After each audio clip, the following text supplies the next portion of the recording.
Yes! Silipin natin ang bahay na pinagagawa.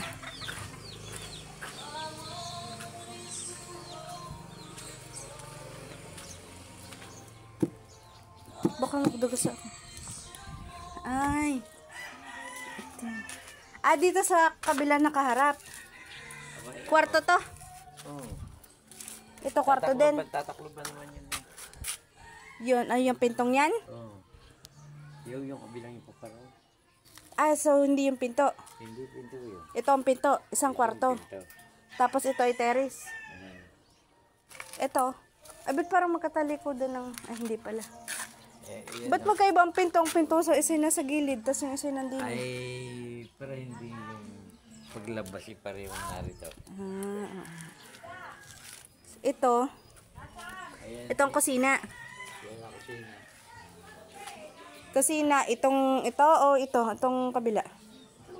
Itong harap na ito. Ito yung buo. Buo ito. Ito yung sala. Salas ito. Bibilhan natin ng kagaya ni na Tysong lamesa. Malaki rin pala eh. Malaki nga. Maluwag nga. Kaya nga, laki din. Tapos yung bubong niya, hindi yung pantay. Yung nakaganon. Ay, hindi. Isa ito. Parang yung sa Yung isang linya lang.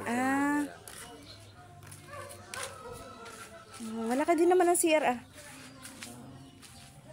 Kasama ng labahan, parang hindi. Parang ano lang. Ang bilis. Isang linggo na itong ginagawa. Mahigit. Nagdadalawang linggo. Nagdadalawang linggo. Ang bilis nga. Naka-flooring agad. Isang buwan to. Mahigit. Grills din ho ang ilalagay din. Yung semento na. Ito. Yung sa terrace. Grills na or yung semento. Ay. Katulad sa atin. Balustre. Baka dito. Semento nga. Semento. Mas maganda pa semento. Malaki nga.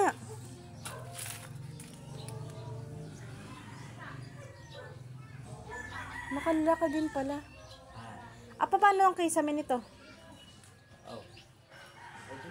Yung ano din, anong tawag niyo? Sinabi niyo kay hardiplex? Hardiplex. Ari-ari labas na rin. Ito yung labas na ito. Sliding na din ang pinto, tapos papagrillan. Yung tiris na yan, ng kisame niyan, yung katulad ng kinagulong na puto. Kisame? Pwede rin, ayos din pala eh. Tapos papantayin na lang tong harap na to. Alin? Itong harap. Hindi, may yan. Ito? Halaman o Hindi, pantay? may yan dito. May baitang, yung parang ganyan. yung mahaba. Diretso yan. Diretso buhat doon hanggang dito. Oo nga, pwede rin nga. Pwede nga. Diretso niya hanggang dito. Ayos na nga. Bilis nga. Hanggang doon sa kabilang doon. Ang laki pala.